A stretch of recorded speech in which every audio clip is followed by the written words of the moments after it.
Patience. Patience. Patience is, it's difficult at times.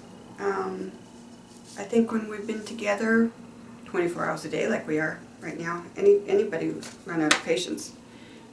But to have to repeat things over and over and over, and then when he'll try to argue with me about something, and I've got to learn, don't argue, just agree. But that Irish part of me wants to argue with him, and he's so right all the time in his mind, and it's hard for me to show him where he's wrong. Number one, probably patience. I'm sure everybody says that. Patience is the only way to go. You know, patience. Patience is pretty important. And that's kind of hard to teach yourself. You have to have it in raising 4 children a little bit. And that's why it might be easier for a woman, because she has raised children and has gone through a lot of, what do I want to say? Different situations. I wish I had learned before the disease ever reared its head about having more patience with another person. That is really a key thing. Looking back when she first began showing the signs of Alzheimer's, which I did not recognize, just kind of odd behavior, relatively speaking, I was impatient and I would snap at her. And looking back, I wish I hadn't done that, but I didn't know any better. And I would advise everybody, be patient with your loved one. It doesn't matter whether they have Alzheimer's or not. Try to be more patient. I think it's a key ingredient in your relationship. Once I realized what was going on, that the things that she was doing that were not correct or not right,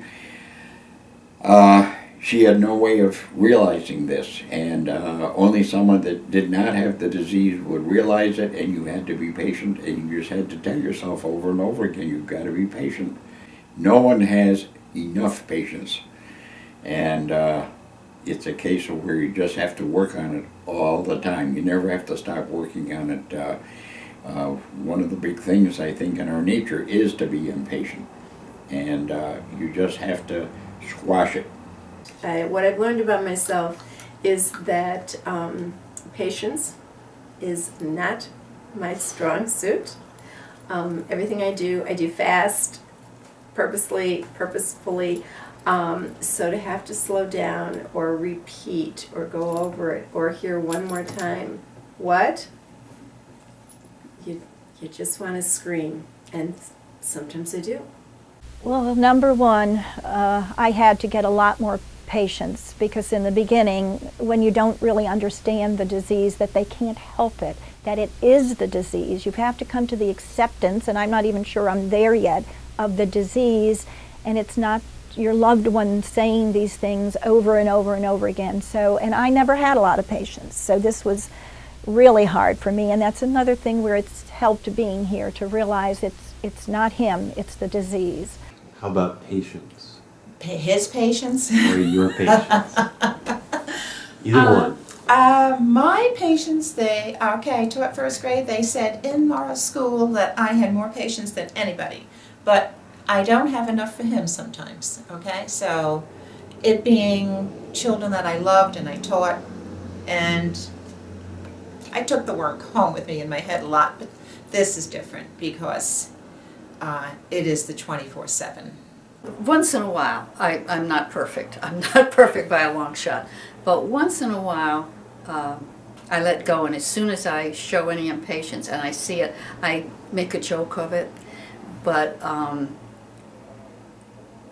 it doesn't do any good. I guess that's it. You know, it's just going to lead me to having a tougher time if I'm impatient with him, or if I show any emotion that I'm hurt or something like that. I just make it work for myself, and I know that. So I try not to. I pretty much, and you can't teach him anything through your impatience. The first thing that I had to learn, the first thing that I had no concept of at first was how much patience this takes. I thought I had a normal amount of patience, and I realized that this takes a lot more than a normal amount of patience. Also, it takes a lot of understanding, because you can ask somebody with dementia a question and get a yes answer, and 10 minutes later ask them the same question and get a no answer or a maybe. And everything is constantly changing, and nothing is the same all the time, ever. Nothing works all the time. It kind of keeps you off guard a little bit, which I didn't expect at first, but now I'm getting a lot more used to that, and learning how to deal with the fact that things change all the time. I mean, some things go on, yes, yes, yes, yes, yes, and then bang, all of a sudden no. And you just have to learn to adapt to that, I guess. I mean, I don't know how else to explain it. How important was that to have patience?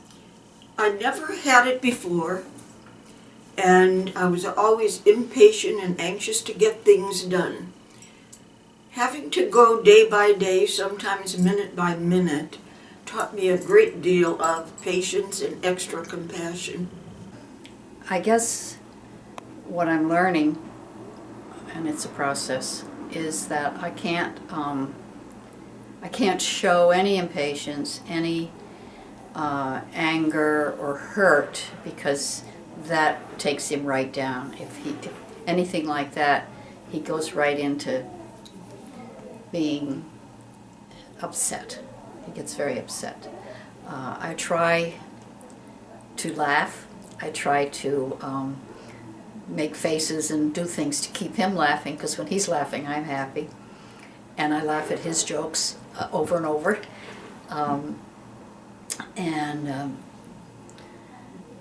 We hug a lot. We're touchers. We've always been touchers. And sometimes when it seems there's just been space and nothing is going on, I'll just go and ask him for a hug or give him a hug, and that brings us back. We come together again, and we're in the same place.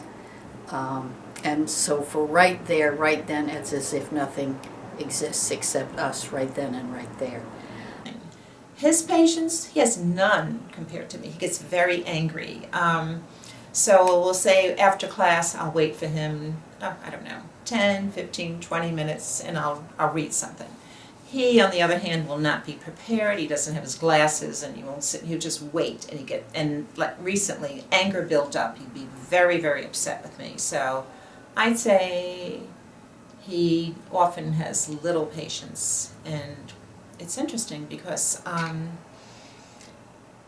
we were talking about social skills. So he's very social and a good person, like I said, but he's shown a side of him where he's gotten angry with doctors and right in front of them, and angry with different friends, and he's like, he has no tolerance for other people's opinions sometimes, and before he was never like that. So there's a lot, it's always changing, and I can't rush Jim at all. That I have to learn patience, which is difficult because everything is funny to Jim.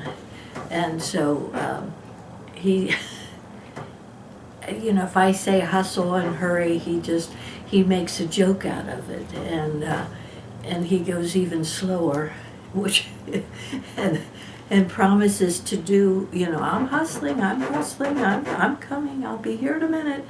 And he just goes slower and slower. But I also know that I have to laugh with him because it's very important that he thinks that I'm still in a good mood. He doesn't want me to be in a bad mood. And he's good at making jokes of the situation, and I guess that helps me in the long run, because I do realize it's not that important that I be someplace on time. I've always been someone that arrived early all my life, and he's always been the opposite, and I know that about him. It's a chore. to try to keep myself, to change myself really, from being in a hurry to arriving on time. But it's difficult for me. Just like it's difficult for him to hurry, it's difficult for me to go slower and think that that's okay. You can be late. That's just not my personality. And they say opposites attract, and I think that's what happened. I've learned that you start everything about an hour earlier than you planned, so that I don't have to rush him. And one time I said, oh, he walks so slowly. Of course, the stroke, he doesn't walk well anyhow. And I said, I'm fine, I'm dragging him. A friend of mine said, why? It's not going to change anything. Slow down.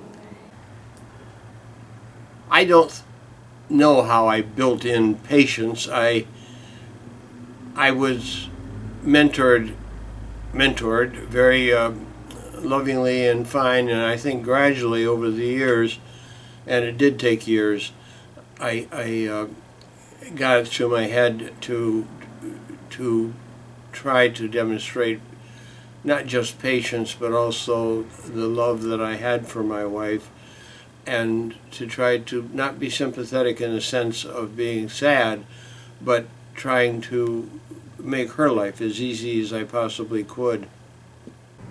Sometimes I put her to bed. She goes to bed early, like at 8 o'clock. Yeah. And I'll be sitting there watching TV, and if she gets up at 9 o'clock and wanders in, I just let her watch TV for an hour or so.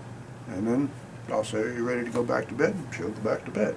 And she may get up a couple hours after that and sit and sleep in the chair. I mean, what am I going to do about that, I don't wake up. Was there a point where you handled that differently? Yes, I tried to.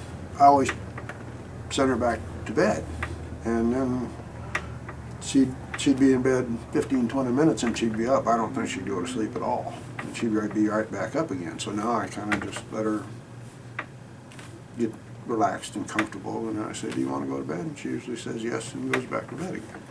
I was very lucky. Everything came fairly easy to me, and I didn't need to develop any patience. I was very, very fortunate growing up. I was very fortunate in my careers, fortunate with my wonderful children, fortunate in marrying Jack originally. But so really when I came to the time when I needed to have patience with him, there was no patience. It was sad, really, and I felt terrible, and I thought, well, how do I do this at this age and get patient? But it's sort of a longer journey than I would have liked, but I do feel I've really come a long way. I mean, I'm happy with that, and maybe that is part of the acceptance of the disease too. How did you? I just kept working on it, and I would just step back when I was going to lash out at him for doing something which I thought was stupid, or him asking again the 20th time the same question. I would just step back, take a couple of breaths, say, I knew that if our situations were reversed, if it were me that had the disease, that he would be fantastic with me. I knew that because I'd seen him with my father who had Alzheimer's, and he was fantastic with my father, and I was not. I was snippy, and I never did accept that. So I tried to put myself in his place and me in his place, and I realized that he would do such a great job if it were me, and I felt that I had to rise to the occasion and do as good as he would do for me if I could.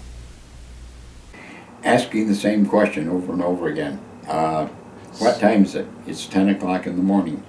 3 and 4 or 5 minutes later, what time is it? Other times it would be, what's the temperature outside? It looks nice. And you'd say it's 82 degrees. 4 or 5 minutes later, is it hot outside? And for the next half hour, every few minutes, you would be questioned one way or the other about what was the temperature outside, in different, not always in the same exact way, but there it was, and you had to not say, doggone it, it's 82 degrees, I've told you 5 times. That's the killer. So how did you handle it? I just had to squash it and say, it's 82 degrees. Just keep And answering it over and over. Over and over again, yep. And then sometimes walk out of the room for a few minutes, take a deep breath, and shake yourself and say, come on, get a hold of yourself and go back in and walk in the room. And sometimes I would walk in and say, hey, it's 82 degrees out. And it made me feel better to kind of preempt the question.